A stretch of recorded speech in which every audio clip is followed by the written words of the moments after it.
teman-teman, kembali lagi bersama saya Dito Oliviansa di Mandiri Channel 17 ya.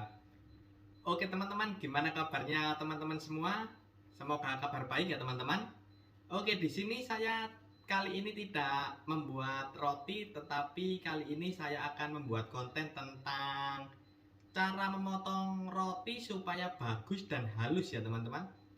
Karena ada dari beberapa yang berkomentar ini masih kesusahan cara memotongnya, jadi benar bisa memotong tapi hasilnya kasar ya teman-teman, jadi kurang menarik untuk dilihat. Aslinya tidak masalah, tapi ya kalau bagus dan rapi kan ya dilihat juga enak ya. Jadi di sini kali ini aku akan memotong roti tetapi tidak menggunakan pisau khusus ya, jadi pisau pada umumnya. Jadi teman-teman di sini jangan di skip supaya tidak terjadi kesalahpahaman dan yang pastinya jadi tahu ya, karena di sini aku akan jelaskan detail ya teman-teman. Di belakang saya ini sudah aku siapkan dua pisau ya teman-teman. Ini pisau ya, pisau umum lah, pisau umumnya pisau dapur. Ini aku beli di pasar, kurang lebih harga 25 sampai 50-an lah, karena ini yang biasa ya teman-teman.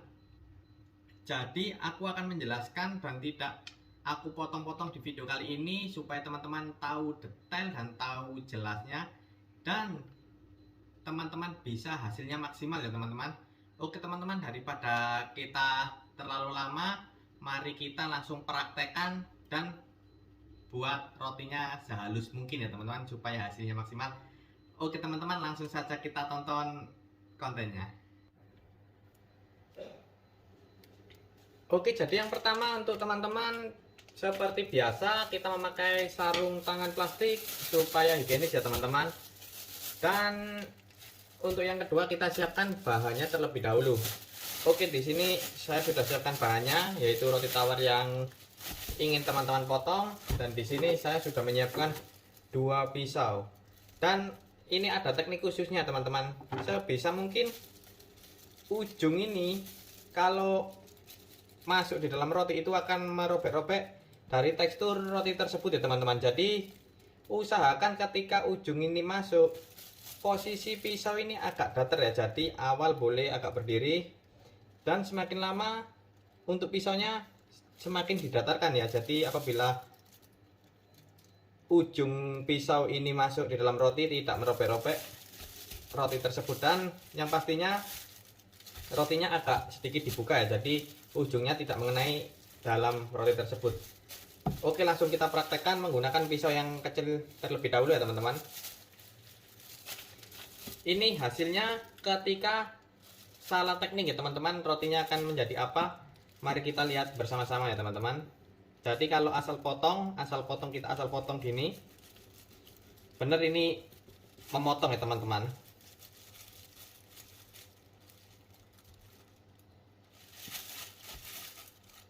Bener sama-sama bisa kepotong, tapi kalau tekniknya salah percuma teman-teman.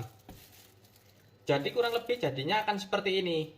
Kenapa kok bisa robek semua dan teksturnya menjadi jelek ini ya teman-teman? Itu karena ujung dari pisau ini tadi masuk di dalam roti. Bener masuk, tapi kalau masuk tekniknya benar, itu rotinya tetap bagus ya teman-teman. Jadi ini teknik yang salah, ketika ujungnya masuk tapi dipaksa harus didorong ke depan ke belakang teman-teman, jadinya seperti ini. Dan ini aku praktekkan untuk yang kedua ya teman-teman. Di sini perhatikan ujung pisau ketika masuk nanti posisinya gimana pisaunya. Teman-teman bisa perhatikan di ujungnya aja. Di awal boleh teman-teman pisaunya agak sedikit dinaikkan, tidak masalah ya teman-teman. Ini untuk membuat jalan dari lajunya pisau ini nanti ya teman-teman. Ini ujung dekat dengan roti langsung turun ke bawah. Nah, ketika pisau sudah masuk seperti ini, ikuti aja jalurnya pelan-pelan ya teman-teman. Perhatikan ujung pisau ini dari saya, dan perhatikan pisaunya ini ketika nanti ujungnya sudah masuk teman-teman. Boleh rotinya sambil dipegangin atau dicubit, agak sedikit dibuka biar teman-teman rotinya agak kebuka dan hasilnya lebih bagus ya teman-teman.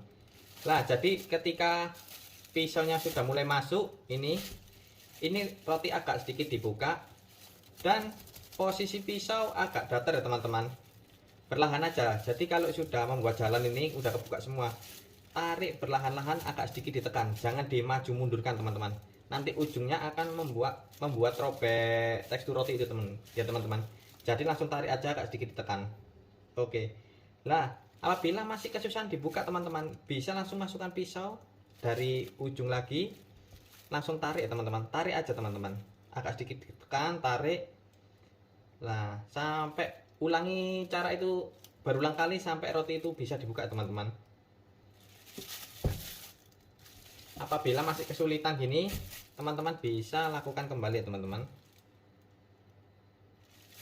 sampai rotinya benar-benar bisa dibuka. Apabila belum bisa dibuka, teman-teman bisa ulangi cara tersebut berulang kali teman-teman, sampai rotinya benar-benar bisa dibuka. Jadi teksturnya seperti ini ya teman-teman. Lah, apabila ada tekstur yang masih yang masih agak sedikit kasar, ini berarti terkena ujung dari pisau tersebut, masih kedorong. Jadi masih ada kedorong. Lah, kalau yang ini tekniknya makin salah ya teman-teman. Ini akan membuat hancur tekstur dalaman roti itu tersebut ya teman-teman. Nah, dan tekniknya yang benar, jika rotinya halus seperti ini ya teman-teman, bisa dilihat. Dan di sini saya akan menggunakan pisau yang kedua teman-teman. Jadi di sini tidak perlu pisau khusus, pisau apapun bisa. Perhatikan sekali lagi ujung dari pisau ini ya teman-teman. Nah, usahakan di awal jangan masuk di dalam roti. Dan untuk pisaunya pastikan yang tajam ya teman-teman, untuk kalian belajar supaya memudahkan untuk memotong. Apabila pisaunya seperti ini kurang tajam, itu nanti akan membuat robek roti. Tapi kalau udah ada tekniknya, walaupun pisaunya agak kurang tajam, tidak masalah teman-teman, tetap hasilnya masih bisa bagus ya teman-teman. Bisa perhatikan ujungnya aja teman-teman, sambil pisaunya ini nanti semakin lama semakin datar, semakin datar ya nanti pisaunya. Perhatikan aja ujungnya, apabila nanti ujungnya masuk ini akan merusak ya teman-teman. Nah, apabila nanti kalau ujungnya udah masuk pisau, berarti agak sedikit datar ya teman-teman. Nah, apabila udah membuat jalan ini, teman-teman tidak perlu maju mundurkan pisau ini. Nanti kalau dalamnya ini, yang ujung ini terkena dalaman roti, ini akan rusak ya teman-teman. Jadi apabila sudah gini, sudah kayak seperti ini, teman-teman bisa agak sedikit ditekan lalu ditarik ya teman-teman. Apabila masih belum terbuka, teman-teman bisa lakukan cara itu berulang kali ya teman-teman, sampai rotinya benar-benar terbuka. Kalau masih kesulitan, ulangi cara tersebut teman-teman. Jangan ikuti, kalau belajar jangan ikuti cara seperti saya ini ya. Kalau saya ini menggunakan jari ini untuk rasakan rotinya ini tembus atau tidak pisaunya ini ya.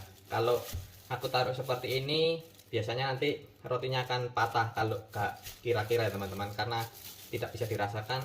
Tapi kalau saya rasakan dengan jari. Kalau ini pisau mau nempel, mau tembus di roti, ini jari akan terasa. Tapi kalau untuk belajar jangan ikuti langkah ini, takutnya nanti pisaunya tembus di belakang roti, terkena jari-jari teman ya, jari-jari dari teman-teman ya teman-teman. Nanti takutnya ya akhirnya dari berdarah teman-teman. Jadi sampai bisa dibuka teman-teman. Jadi kurang lebih seperti ini ya teman-teman hasilnya. Ini untuk pemotongan menggunakan pisau-pisau ya, pisau dapur ya, pisau-pisau pada umumnya di pasar. Jadi yang teknik yang benar kurang lebih seperti ini, dan yang ini teknik yang salah, hasilnya seperti ini. Dan untuk teman-teman, ini pisaunya tebal ya teman-teman. Dan untuk hasil yang pisau semakin tipis, kalau ada teman-teman cari pisau yang setipis ya teman-teman, setipis mungkin, ini nanti hasilnya lebih bagus. Ini menggunakan pisau khusus yang seperti mata pisau cutter ya teman-teman. Jadi ini dikhususkan untuk memotong ini, karena panjang dari roti ini, jadi ujungnya tidak sampai masuk ke roti, nanti hasilnya juga berbeda, hasilnya lebih bagus teman-teman. Bisa teman-teman lihat nanti aku memotongnya, ujungnya ini tidak sampai masuk ke roti itu nanti hasilnya seperti apa ya teman-teman. Jadi semakin panjang pisau, semakin tipis pisau, itu hasilnya juga mempengaruhi.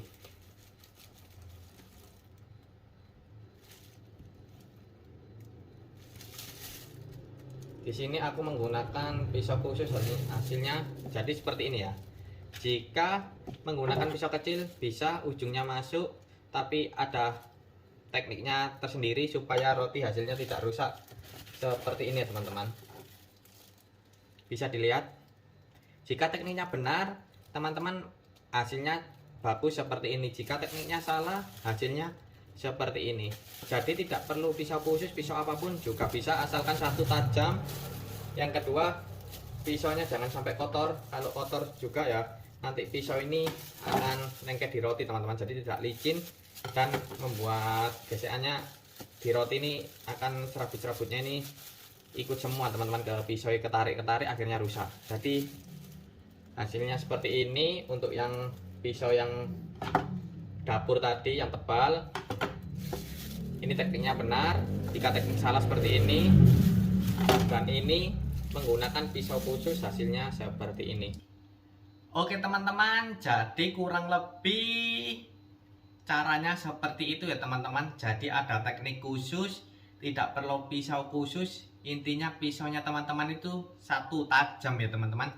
Jadi nanti kalau pisaunya tajam itu buat motong juga enak. Jadi yang penting tekniknya teman-teman. Jadi untuk awal pisaunya itu posisi agak berdiri seperti ini itu tidak masalah ya. Tapi nanti semakin lama pisau ini akan semakin datar ya, seiring jalannya pisau ini tadi ya. Jadi yang awal ke depan itu agak berdiri, semakin ke belakang pisaunya agak datar. Dan ketika roti itu sudah kepotong semuanya, teman-teman bisa langsung menarik pisau ini agak sedikit ditekan ke bawah ya teman-teman. Jadi langsung tarik aja, jangan sampai di maju mundur kan. Akibatnya kayak roti itu tadi ya teman-teman, sobek di bagian dalamnya, jadi robek-robek. Karena apa? Karena ujung dari pisau ini apabila kita maju mundurkan itu akan membuat rusak tekstur roti itu tersebut.